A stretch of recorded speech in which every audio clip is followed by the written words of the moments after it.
आदरणीय कह रहे थे कि पगड़ी होती तो सरदार हो जाता। मैंने कहा डॉक्टर साहब 12 बजते ही बंटा ठार हो जाता।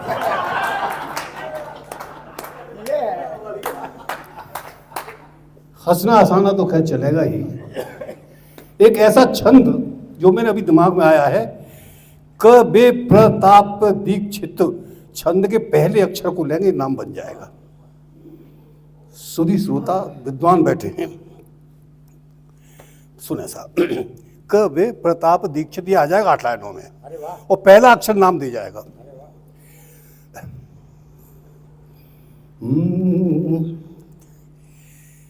कि काव्य के थे कारीगर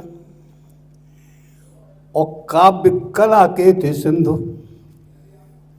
का से हो गया विश्व के पटल आज जो के विद्यमान है। और प्रश्न पूछा जाए प्रति कौन बड़ा व्यंग्यकार, ताली वजह सभी उनका करें गुणगान है। ये आ गया ता। और पवन समान पवन के बेग सम कहते थे व्यंग जब, दीप शिखा जलती जो आज भी जवान है। और क्षितिज गगन सूर्य चंद में जब तक रहे तब तक आपका रहेगा यहाँ। ये पहले अक्षर लोग बन जाएगा। शुरू में सहज जी कह रहे साहब बुजुर्गों ने ये किया, बुजुर्गों ने ये किया। मालूम क्या किया बुजुर्गों ने? एक बुजुर्ग ने पहले कविता पढ़ना शुरू की कि 3 बार बत्ती सी गिरी तो एक श्रोता बोला, 3 बार बत्ती सी गिरी तो एक श्रोता बोला, तेरा तो ये कार्यक्रम चलता ही रहेगा। और वक्त के हैं तेज पांव, रुकता न ठाव ठाव, अपने प्रवाह से निकलता ही रहेगा। और भी है कभी हमें उनको भी सुनने दो, वरना तो रात भर खलता ही रहेगा। और टूटे फूटे टेप से आवाज तो निकाल कुछ, या फिर तू कैसे में बदलता ही रहे। मैंने जवाब लिखा साहब। दादा सोम जी जवाब सुन लीजिए बुजुर्गों के लिए। लोगों ने बहुत कहा तो मैंने तो हथियारों के माध्यम से बुजुर्ग को लिया है कि बुजुर्गों का अनादर संस्कृत का लोप होता है। बुजुर्गों का अनादर संस्कृत का लोप होता है। और जहां ऐसा वहीं पर तो प्रकृति का कोप होता है। अरे बचपना तो तमंचा है, जवानी राइफल जैसी, ये निश्चित है बुढ़ापाई तो घर की तोप होता है।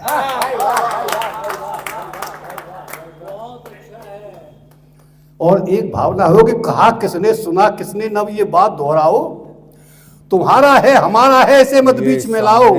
अरे न तू हो न मैं हूं, रहे सब एक ही मत में, हमारे पास ये है प्रसिद्ध कवि सोम ठाकुर जी। चलिए थोड़ा सा विधा पे आता हूं। एक मंदिर के सामने एक गधी और एक गाय खड़ी थी, बिल्कुल नया है आपके लिए। तो लोग गाय को हाथ लगा के जा रहे थे, गधी को नहीं लगा। तो उसे बड़ी गुस्सा आई, गधे को बुला के कहा कि सब लोग गाय को हाथ लगा रहे, मुझे नहीं लगा रहे। तो सब गधे का जवाब सुने। गधे ने कहा, है कौन ऐसा सूरमा जो मुझको दगा दे? है कौन ऐसा सूरमा जो मुझको दगा दे? अरे मेरी दुलत्ती हर किसी को मार भगा दे, मेरी दुलत्ती हर किसी को मार भगा दे। और क्यों डर रही है तू, तेरा हीरो है साथ में। अरे हिम्मत नहीं किसी की तुझको हाथ लगा दे।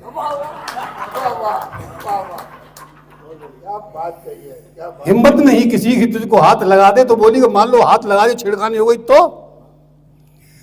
तो उसने कहा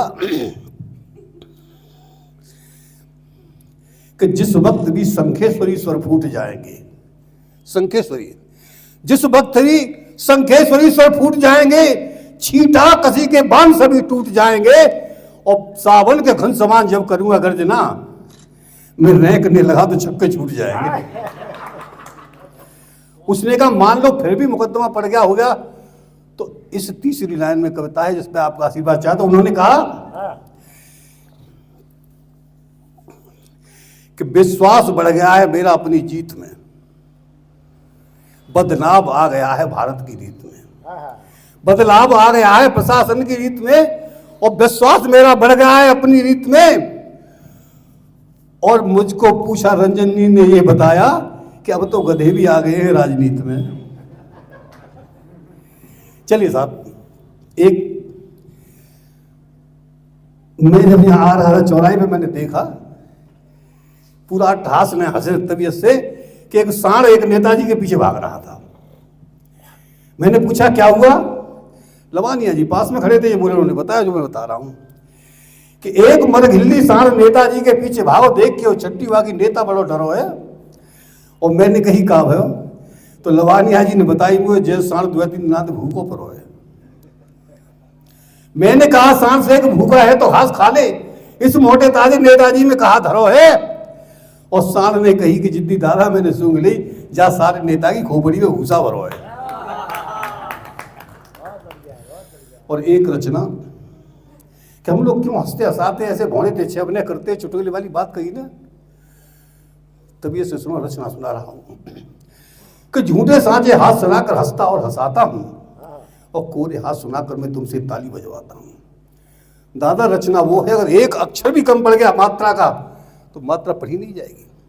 झूठे साँचे हाथ सुनाकर हंसता और हंसाता हूं, अरे कोरे हाथ सुनाकर मैं तुमसे ताली बजवाता हूं, भौड़े तिरछे अभिनय करता हूं मैं तुम्हें हंसाने को, मन उत्तेजित हो जाता है झूठी ख्याति पाने को। अपना अपना दृष्टिकोण है, श्रोता जिसको चुनते हैं, कुछ कविता सुनते हैं, कुछ लोग चुटकुले सुनते हैं, अरे कहीं चुटीला व्यंग हुआ तो बुद्धिमान मुस्काते हैं और अर्थहीन संवादों में बुद्धू कह कहीं लगाते हैं। पल दो पल की हंसी तुम्हें मिल जाती मेरे हाथों से, किंतु मुक्त कब हो पाते हो जीवन के प्रयासों से। अंतस्थल की पीर उभर कर जब होठों पे आती है, क्षण भर में ही हंसी हमारी छुमंतर हो जाती है। क्या थे क्या हो गए हमें है इसका कोई ज्ञान नहीं, और के बल पर जिंदा अपनी कोई पहचान नहीं। सो आंसू पीकर तुम्हें हंसाना तो मेरी लाचारी है।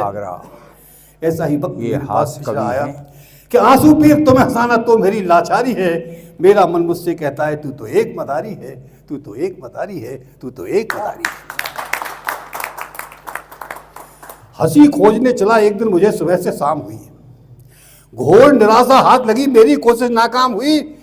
महल दोहल और चौबारों में अपने बड़े घरानों में हंसी नदारत मिली मुझे अपनों में और बेगानों में। घर घर जाके दस्तक दी मैंने, जन जन से प्रश्न किया, पर संतुष्टि वाला उत्तर मुझे किसी ने नहीं दिया।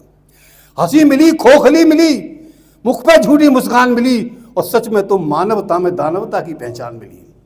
हंसने का अभिनय करते गिरगिट सा रंग बदलते हैं और मुंह पे जो भी मुस्काते हैं वही पेट में जलते हैं। दुखी हुआ माहौल देखकर मैं थोड़ा आगे आया, लथपथ हुआ पसीने से मजदूर एक मुझको पाया। अरे हंसने और हंसाने का शायद उसको वरदान मिला, साधारण सा दिखने वाला व्यक्ति क्या महान मिला। कि कैसे हंस लेते हो भाई? मैंने उससे प्रश्न किया, क्या सटीक उत्तर जो सस्ता उस व्यक्ति ने मुझे दिया कि संयम नियम धैर्य साहस से मैंने नाता जोड़ दिया और जो कुछ होना है सो होगा उसी ईश्वर पर छोड़ दिया, उसी ईश्वर पर छोड़ दिया। अरे मेहनत कस मजदूर हूं मैं, तो लिपटा गीली मट्टी में, और हंसी ढूंढनी है तो आओ मेरी झोंपड़पट्टी में। जीवन को जीने से ज्यादा होता कोई जिक्र नहीं, आज तृप्त हो जाए हमको कल की कोई फिक्र नहीं। और इस लाइन पर आपका आशीर्वाद चाहता हूं कि आज तृप्त हो जाए हमको कल की कोई फिक्र नहीं, कि रूखी सूखी खाकर मेरे बच्चे खुश हो जाते हैं और कभी कभी तो हंसते हंसते भूखे ही सो जाते हैं। तो मेरा ये सारा जीवन तो ईश्वर का आभारी है और मेरा मन मुझसे कहता है तू तो एक मदारी है, तू तो एक मदारी है, तू तो एक मदारी है। मैंने सोचा क्यों ना अपने घर में हंसी तलाश करूं। प्रश्न सामने आया मेरे, मैं किस पे विश्वास करूं। मैंने अपनी माँ से पूछा, माँ ने मुझे बताया था, एक कहानी कहकर के मुझको ऐसे समझाया था। माँ ने मुझे बताया, बेटा तेरी दादी कहती थी कुछ दिन पहले हंसी हमारे घर के अंदर रहती थी। घर की मूक सदस्य थी जो सबका साथ निभाती थी। हारा थका कोई आता था लिपट उससे जाती थी। बुरा वक्त जब उसका आया वक्त उसे दे गया दगा, और पक्षपात करने का जब उसके ऊपर आरोप लगा। स्वाभिमान की देवी थी वो, हमसे नाता तोड़ गई और उस दिन से ही हंसी हमारे पूरे घर को छोड़ गई। कभी कभी तो हुस्न परी सी हमें देखने आती है, किंतु यहाँ माहौल देख करके वापस हो जाती है। और मैं तुमसे सच कहता हूँ ये ऐसा रूप दिखाएगी, एक दिवस में होगा हंसी भारत से उड़ जाएगी। सो इसको फिर से वापस लाना ऐसा नहीं सुखारी है। मेरा मन मुझसे कहता है तू तो एक मदारी है, तू तो एक मदारी है, तू तो एक। मैं चुटकुलों से बस हंसा सकता लेकिन आज मूड यूँ नहीं है कि मैं दादा की उसमें पढ़ रहा हूँ, इसलिए मैं बस वो बस्ता वाला सुना दो, बस्ता वाला। अच्छा चलिए साहब वो एक ये बहुत बहुत बहुत हाँ वो कहा